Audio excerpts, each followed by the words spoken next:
Welcome, welcome. It's Kwanzaa time. It's Kwanzaa time. Habari, Gani. Ujima. Today is the third principle that we'll be talking about tonight of Kwanzaa. Here we have Nguza Saba, the 7 principles. Happy Kwanzaa. So you notice there are 7 candles on the Nguza Saba. So let's talk about the candles. The black candle in the middle, of course, that is for the people. All right. The green candles represent the land, the prosperity, the fertility, the fertile land.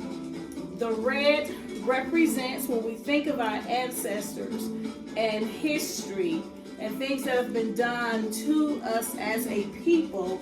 This represents the bloodshed. And if we know history, we know that our ancestors endured and they struggled, but they did not give up. Because of them, we are here. They did not give up. Somebody said we're going to live, and they thought about the future.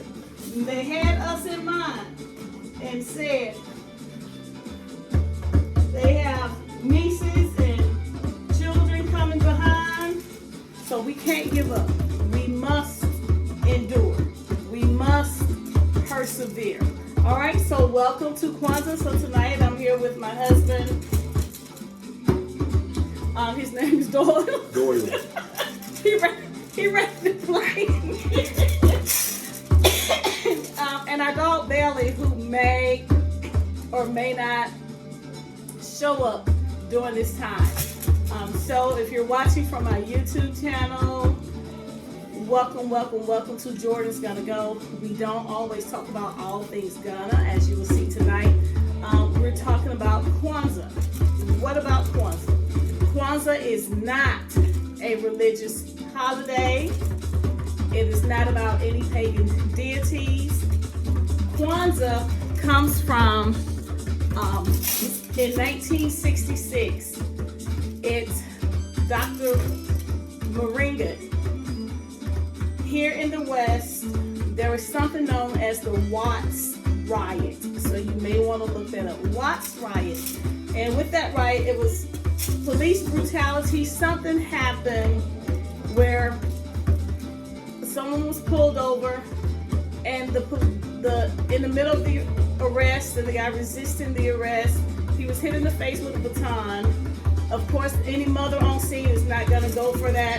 And it just kind of led from one thing to another. It led it to what do you call it? Riot. Yeah, the riot. Yeah, I said that. It led to protests and looting and fighting. And I think it lasted for like about 5 days, I think. Yep. The people got tired and said, we're going to fight back. We're going to fight back. There was how the police brutality and things that was happening to our people, the injustice, the inequality, and the pot boiled over. And they just kind of came together as a community and said enough is enough. And here was Dr. Moringa Malanga. I should have looked this up. I forgot his name. Malanga. So he thought, he's a professor. Can you have your phone? Because I don't want to discredit. Founder of Kwanzaa. I want to get the correct name said correctly.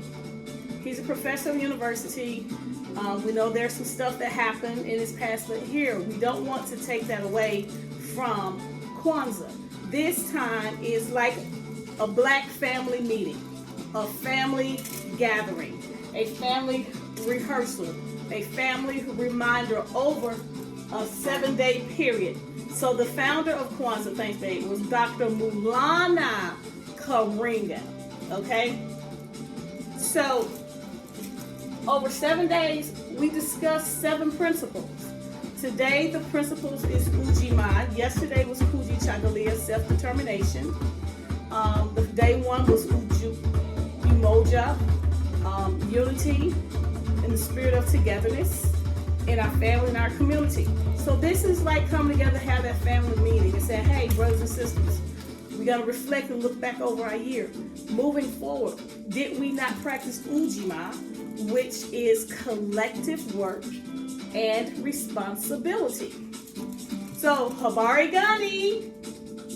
Ujima. So if someone addresses you and say, Habari, Gani, that's like, what's the news? Yes. Your response would be Ujima, which means collective work and responsibility. So how we practice this 365 days a year, okay? That's to build and maintain our community together and make our brothers and our sisters' problems our problems, and we come together as a collective to solve them together. No, that's not my business. That's not my house.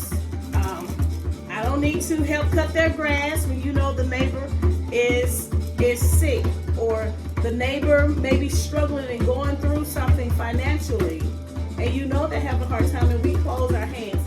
What can we do collectively as a community? And a lot of times we run to the church and think the church is supposed to do everything. What about me?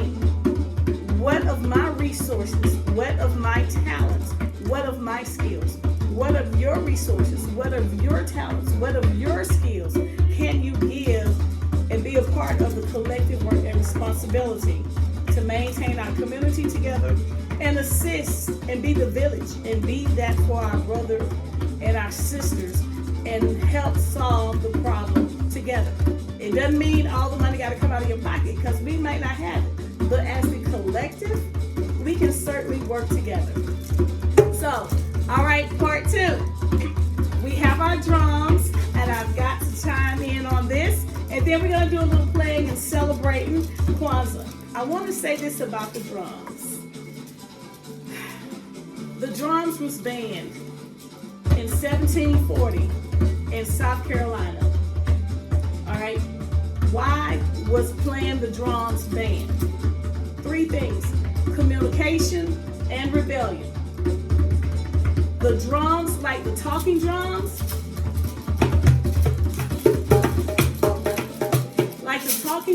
they created rebellion, and they were essential communication tools in West Africa, conveying the message to slave owners that they could not understand. From the drums, with the drums and the sounds, there were beats that gave messages, and the sound rang out, and those that were enslaved knew what that meant, but the slave owners could not understand what was being communicated.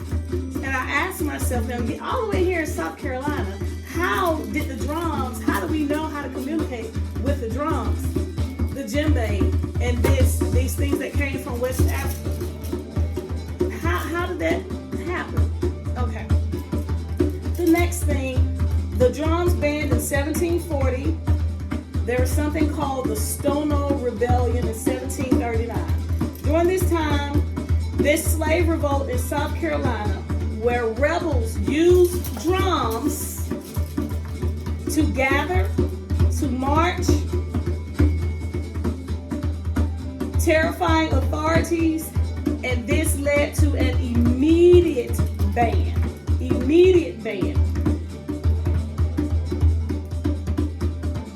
The third thing, control and fear. Drums were seen as weapons, something that makes so much beautiful in sound. Drums were seen as weapons, okay? A way for slaves to unify, plan resistance, and make them a threat to the system of slavery. These drums was viewed as a threat. And when it was banned immediately, here's the thing.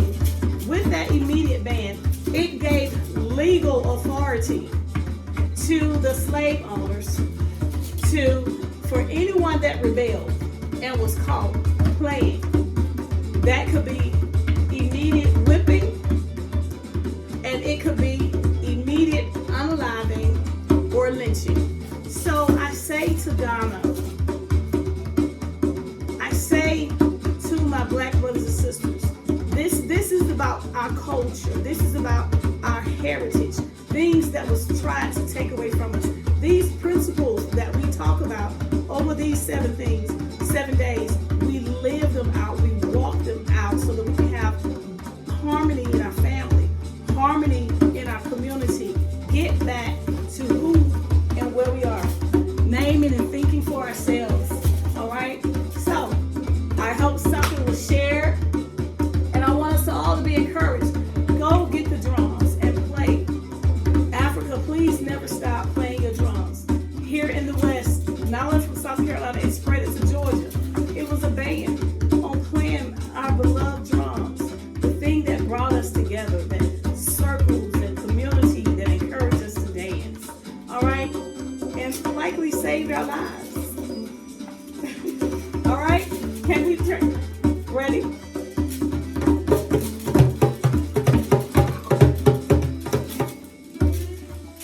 Okay.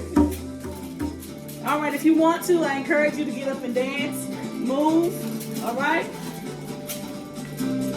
All right.